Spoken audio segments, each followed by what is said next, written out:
We all have universal purposes that we can live out every single day. Love God, love others, do the next right thing, right? But what about your unique purpose, like the purpose that's unique to just you? Well, we're going to talk about exactly how you can figure out what that is on today's episode of the Live Your Purpose podcast. Welcome in. For those of you that are returning listeners, welcome back. For those of you that are first-time listeners, welcome. We're so excited that you joined us today, and we're going to be talking about, I guess, living your purpose more so from what we did before, Monte, where we kind of broke down those universal purposes and how everybody, regardless of, how niche you want to get, like everybody has a purpose that they can live out in their life. But I think a lot of people have questions of, how the heck do I figure out, like, what's my unique purpose? Like, I realize that, okay, yeah, I can love God, love people, and we got to get good at doing that. But also, like, what's the thing that I can do that's unique to me? Like, God has created us all unique. We believe that.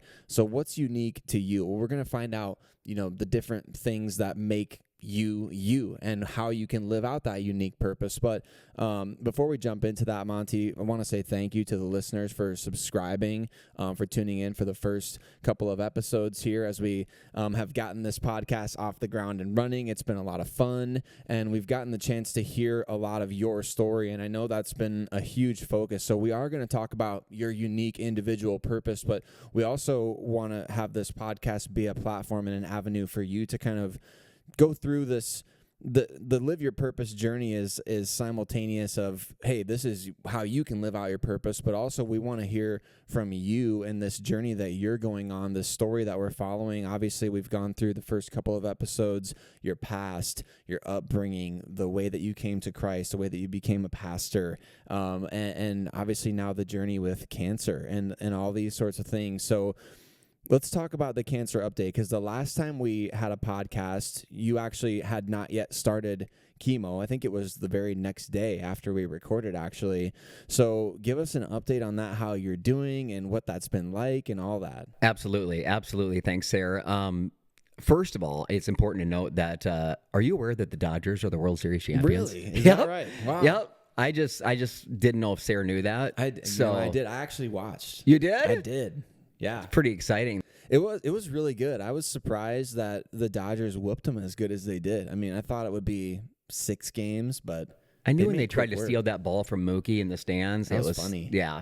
I actually resonated with that guy quite a bit. I was like, Mookie already made the catch, and I'm like, you know what? They're not going to take away the out, right? It's like, you might as well try to steal that, flipping ball. Yeah. I resonated with that guy. And then he missed the next game, but, Man. Watch the highlights. Yeah, that's true. Yeah, so go Dodgers. The journey, as unexpected as it's been like we talked about in the last episodes. God is showing me a lot, and my family, the church, and it's just cool in that sense. But it's I've obviously never been down this road before, so it is a struggle. I've had a couple treatments now. So I have a total of 6, 3 months, and I do them every other week. And I know some of you are watching on YouTube, and if you're not, I'll try to explain it, but I have like a fanny pack on right now. This is just to illustrate like what it looks like for me every other week. But I go to the clinic, I sit there for a couple hours, and I have one of the drugs administered for a couple hours, and then there's another one that is administered over 48 hours. So people have asked me numerous times what it's like, and these are legit questions because I had no idea, and most people don't. So every couple of weeks, I bring home this fanny pack, if you will, and inside, if you're watching, you'll see it, but if you're not, it's a little pump that goes in the fanny pack, and there's a little bag that the chemo would go into, and they literally just put that in the fanny pack, and the rest gets hooked to me. There's a cord that's on it, and this might be gross you out a little bit, but there's a port inside me, and if you're watching, I'll show you that it's right here. You might see the indentation in my skin. So that is a port, and they plug a needle in here, and then they plug a little connector onto it, and that's what pumps the drug in.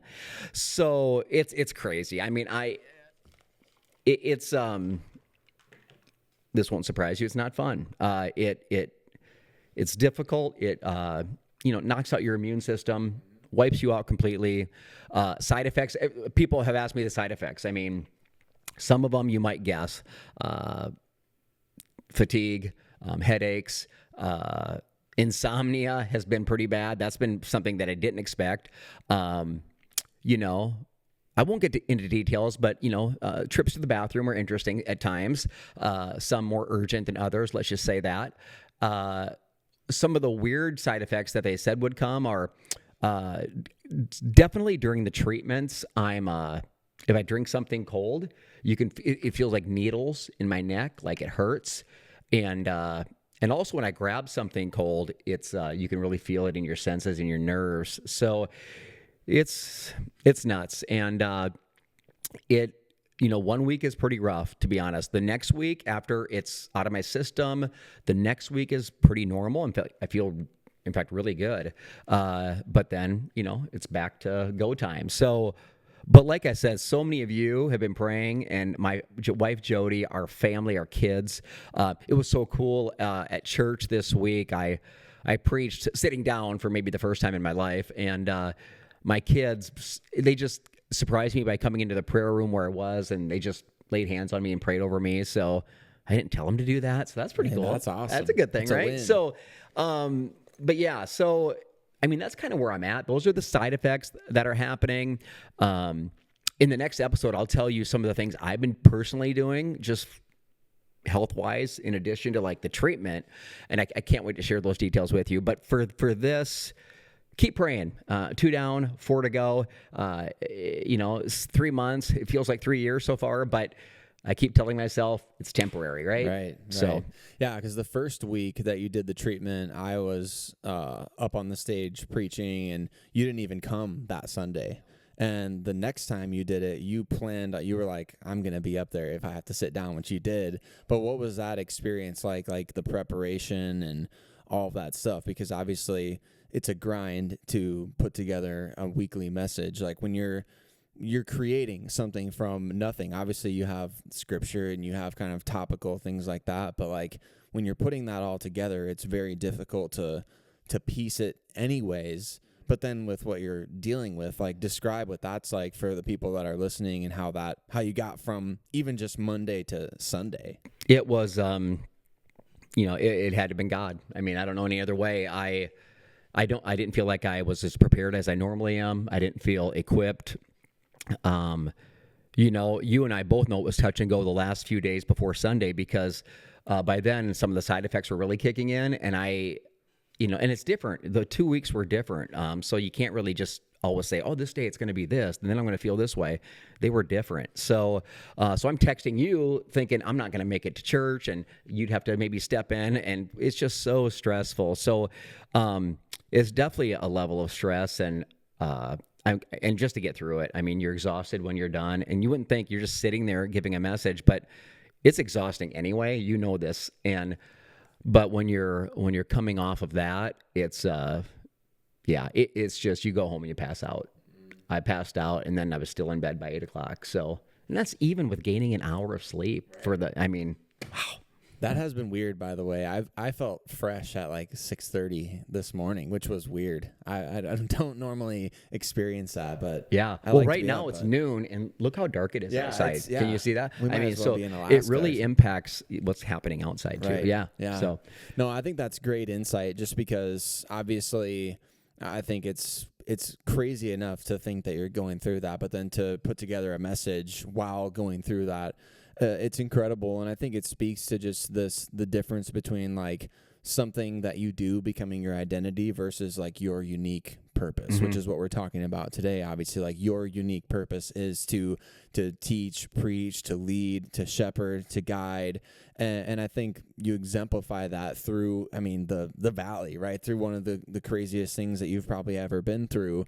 And I think for anybody out there that's, maybe discouraged or whatever season of life that you're in, it's not just always about like plowing through, right? But you've been called to something, and I just thought that was really cool that you stepped in and did that as much as was going on with that health wise. But I think as far as everybody listening as well, we want to talk about these questions that can help determine your unique purpose. Like, for Monte, part of it is teaching and preaching. And for me, it might be, talking about the Denver Broncos, which is a story I'm sure we'll get into at some point. But every living thing has a purpose. You might not believe it in some cases, right? Because obviously there's certain things that, like, I don't know. It's like, why did God create mosquitoes? We said it at the same time. Nobody understands it. I actually, my ear just fell off. I actually researched that because many people wonder why mosquitoes exist. Here's the answer. They're pollinators. Did you know that? Like butterflies and bees, mosquitoes transfer pollen from flower to flower, fertilizing plants. I mean, the next time you look at a beautiful flower, Sayre, I want you to think, wow, mosquito. Thank you so much. Yeah, no, the bumblebees get too much credit, don't they? Bees, mosquitoes. So there is a purpose of them that, I've heard it said this, every living thing has a purpose. So mosquitoes have a purpose. Cats. Okay, They're maybe good they have for a purpose. something. They're good for something. I mean, the note here says that petting a cat can have a positive, calming effect. It depends on the cat. Right. If the cat's like some of the cats I petted, they'll gouge your eyes out. Yeah. So they're so, what do you want to say? I don't know if it's schizophrenic or bipolar. A cat will either be your best friend and snuggle against you and love you, or rip you to shreds. Yeah, very temperamental. Even when you're petting them, if they're like sitting on your leg, they're grappling on like through your pants. Yeah, hurting you. Yeah, it's just, you're going to have a mark. So do cats have a purpose? We'll let you decide that. That's a long rivalry between you two, you and cats. Well, let's jump into the first point here because the questions that determine your purpose, I think that this is what everybody needs to know because it's, yes, you have general universal purposes, love God, love people, do the next right thing, all of that. The number one question to ask yourself, what are you passionate about, right? What do you love? What brings you joy? What are you passionate about? Because I think many times, Monte, when we go through life, just generally our life, like our passions develop over time. They kind of change and transform over time. But what are you passionate about the most, and how can that help shape your unique purpose? Absolutely. You said it earlier. You're like, well, why would you even prepare a message or even try to preach a message on a week where you're going through some treatment? And this is the answer to the question. I wasn't the smartest thing, but because this is what I'm called to do. And but I didn't know that till much later in life. So I want to encourage you, if you're like, I don't know, maybe even what I'm passionate about, it's okay. But this is at least gets you thinking about it, and that's the key. But I am passionate about preaching because I'm passionate about like bringing the word of God and bringing Jesus to others because he changed my life. So, and that's kind of a clue for you that are watching and listening. Your past, and this is what I believe because this is what I've seen for me and so many others, your past many times determines your passion. I'm passionate about people in recovery.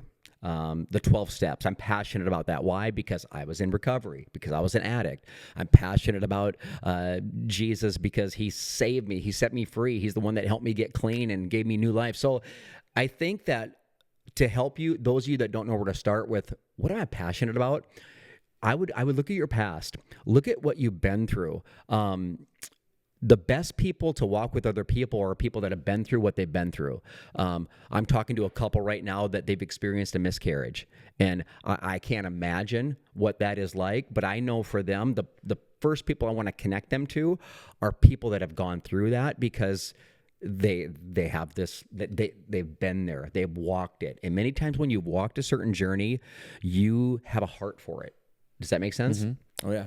Yeah, I remember when we lost a child at 20-ish weeks, there was a gift bag that the nurses brought in, and it was a specifically curated gift bag for like the next person that was going to lose a child, because obviously that happens frequently. It sucks, but it happened so frequently, obviously, and this person that went through it was like, what I went through, like, I know that it would have at least been, I would have at least appreciated the gesture for this. So what do? They create these gift bags that then the hospital passed out, which I thought was really cool. And that's just one small example of like, you go through something that's in your past, and yeah, it sucks in the moment, but it's like you can let that pain eat away at you, or you can utilize it as an opportunity to, like you said, pour into the life of somebody else who's been through it. And we kind of talked about that previously when you mentioned like going through this cancer.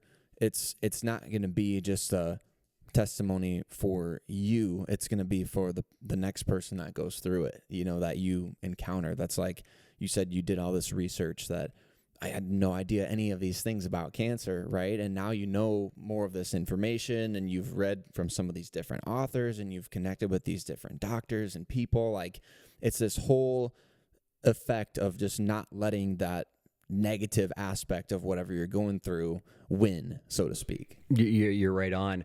I never dreamed I would have a passion to learn more about cancer, and then even to help others that are going through it. That's why I'm showing you what I'm going through. That's why I'm talking about it.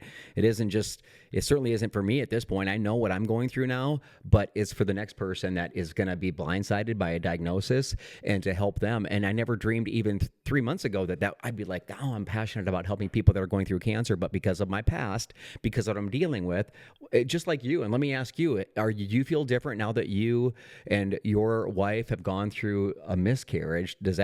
How has that impacted you, just the way you think about maybe other people that are walking through that same journey? I think a lot of it is like you go from a state of like apathy, or like, I don't want to hear about that like stuff because it like makes me upset. And it's like, it's so terrible to even think about that. Like, I just try not to even let my mind go there. But then it's like, because I would bargain with God like we do, and we've talked about that as well, but like we bargain with God, be like, I'll do anything as long as you don't ever let anything happen to my kids.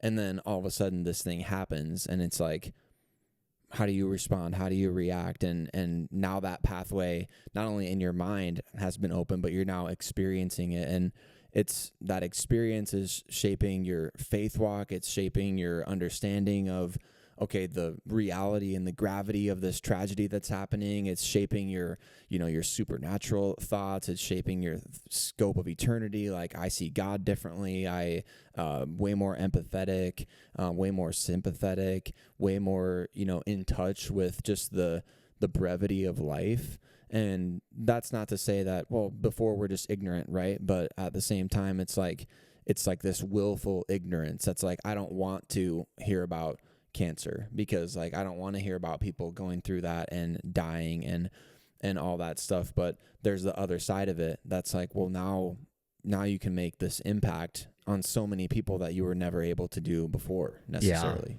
Yeah. No, that is so good and so true. God uses our past, and we talked about that in the last episode. God uses our past for our purpose, and it's almost the number one place you should first start looking.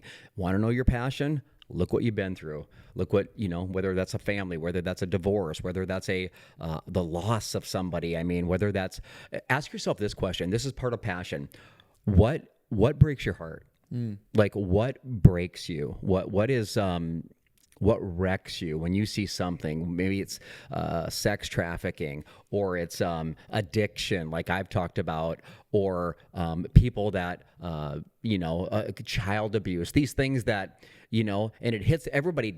No one likes those things, but for certain things, you get this, it hits us differently. So I would also ask you to, as part of this first question of what are you passionate about, what breaks your heart? That's a great question to help you determine your passion. Yeah, it is. And it's so important that it's all inclusive, right?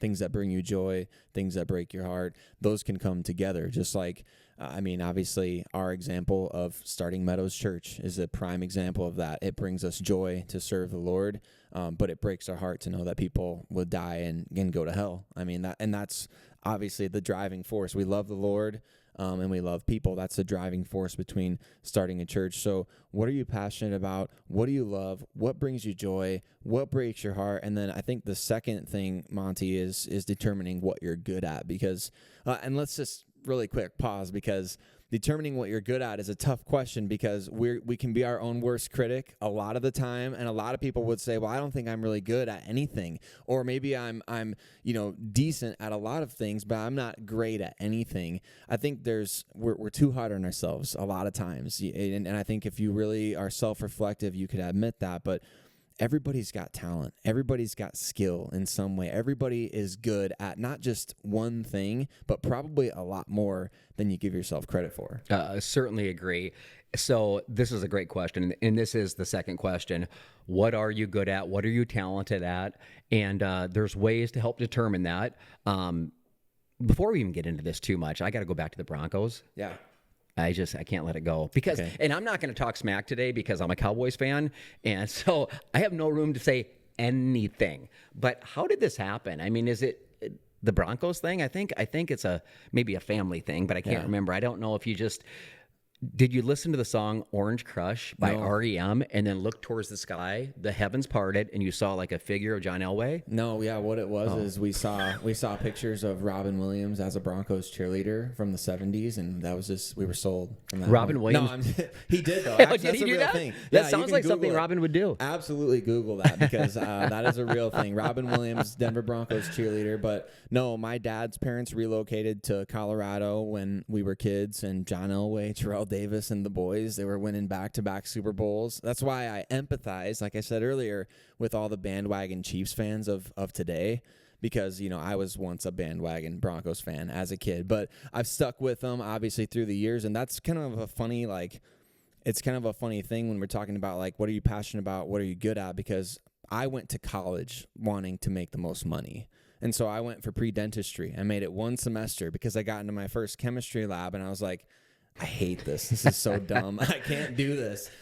So I didn't quit college, but I changed majors immediately to media studies because I had discovered the sports writing platform where I could just write anything about the Denver Broncos that I wanted. And I was like, this is so cool. I write stuff and people react to it on the internet, and it's published to a real site. And so that shift from, okay, what am I good at? Obviously not chemistry, obviously not dentistry. I'm good at talking about the Broncos.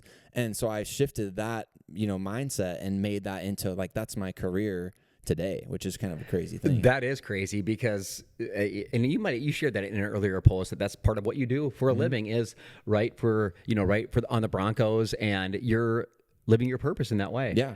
I mean, you're good at that, and you're passionate about it.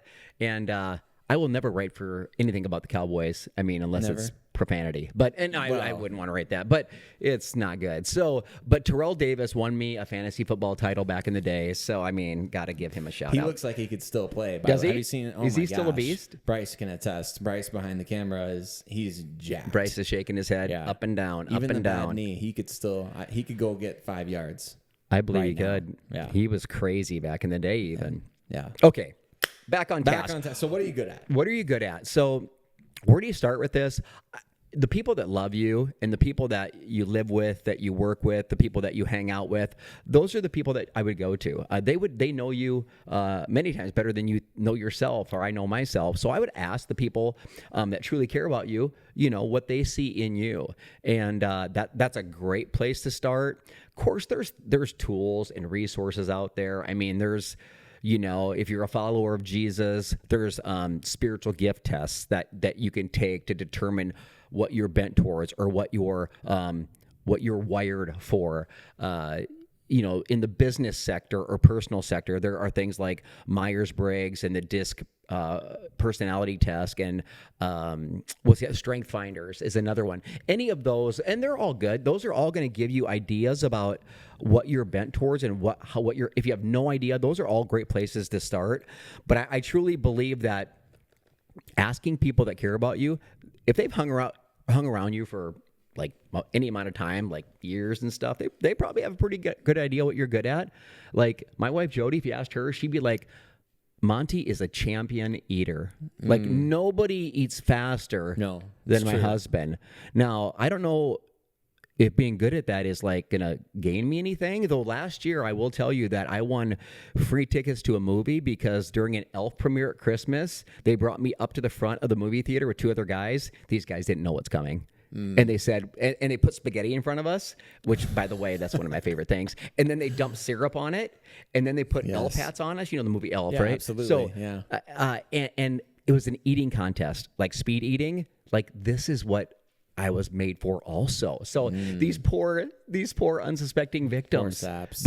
I have video of it, and I won't show it on the podcast because it's a little bit obscene, but I'd show it to you individually if you ask me. I crushed these guys. I believe it. They weren't even 3 bites in, and I was like licking the bowl. So it was that is something I don't know if that's a good thing, but I am good at that. If you really tried, I mean, there's money to be There's made. got to be competitions. There are, like Joey Chestnut and Takeru Kobayashi were just recruited by Netflix to do a hot dog eating contest outside of the Nathan's contest. That's a whole nother level that insane. I can't comprehend. I feel like you could at least get into the Give it a whirl? the dance. Yeah. I feel like it. Yeah. But You've seen me eat. You've seen me win a broad eating contest. Well, yes, I have, and there's also video footage of that. I mean, there's a couple guys that almost. They almost ate it. Yeah, they almost perished. It was a. they were intimidated when they saw me hammer that thing, and they tried to make up for lost time, and it almost killed them. All they could do was look on with awe and wonder, and just admire. Yeah, that's all. That's what it is. But that was unbelievable. Yeah. Okay, yeah. But so, you're right. I mean, it's asking. I didn't even think about that until I saw it in the notes here. That you mean ask people that you know. Like, what do you see that I am, like, strong in, or what areas am I strong in? And people may tell you something that you're like, okay, like, I'm good at that. Like, what does that have to do with anything? Like, people might say, well, you're really good at, like, having conversations. And that could lead to maybe you hosting your own podcast at some point. Or it could mean that you're meant to counsel people or walk with people who are going through tragic times or things like that. Or maybe just, I don't know, mentoring. And it could be anything, right? So, I mean, anything that even you may think is simple or is like doesn't matter, that can be used as a way to live out your purpose. Absolutely. So again, we'll recap. We're doing 2 questions for this episode, and then the next episode that airs will be the other 2 questions. These are 4 questions that I believe that you really eventually have to answer if you really want to determine your unique purpose, because you are unique and you were made on purpose for a purpose. We say that all the time at the church, but even if you're not a church person, I'm telling you, you were made on purpose for a purpose. And I love reading, and I never thought I'd say that after, I finished college, but I do read, and I want to give you a few more books that impacted me on these 2 questions. One of them is this is Bill Hybels. He wrote a book called Holy Discontent. I read this years ago, but this is about finding passion and finding about what what breaks your heart, what keeps you up at night, what gives you like he would say, a holy discontent. Like what just gnaws at you. That's a great resource. The other one is Simon Sinek. Some of you maybe have heard of him. He's a pretty popular author, and he wrote probably his most popular book is Start With Why. And there's a website for that too that you could go to kind of determine your why. And the book I read that one, and then I also brought one called Find Your Why, and it's kind of his follow-up, but it says it's a practical guide for discovering purpose for you, and if you're in business or you have a team that you lead, for your team. So again, there's Start With Why. I think I said something different. So Start With Why is the original book that he wrote, and then he followed up with Find Your Why. Either those are great places to dig into if you're a reader, and they will really give you insight as well. Yeah, that's great. I think it's always helpful to have people who have maybe experienced these types of things, that we're asking these questions. You're not alone in asking these questions. A lot of people have asked these questions. People are writing books about these questions, so it's super helpful to have those resources because, look, you may feel like you can't drill this down, but I'm telling you, the more you kind of dig and dig, you will find and discover these things. So, number 1, what are you passionate about? What do you love? What brings you joy? Number 2, what are you good at? Everybody is good at not just something, but probably a lot of things. And I can't wait to kind of explore these questions further, Monte, as we get into, I won't spoil the questions themselves, but there's a lot to get into in this next episode in terms of the next 2 questions and how that can shape your individual and unique purpose. And we will be getting into that, and we'll be getting into more of kind of your journey as well,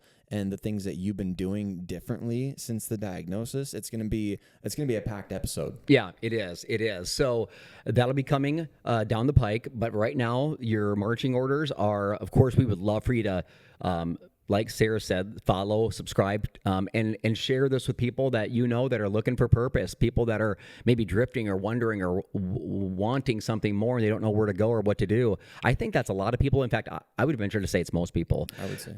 We want you to share this. Our goal is to get this out to help as many people as possible with these resources, with this information. And we love you. We thank you for listening and watching. And we just can't wait to connect again on the next episode. We'll see you on the next one. Thank you.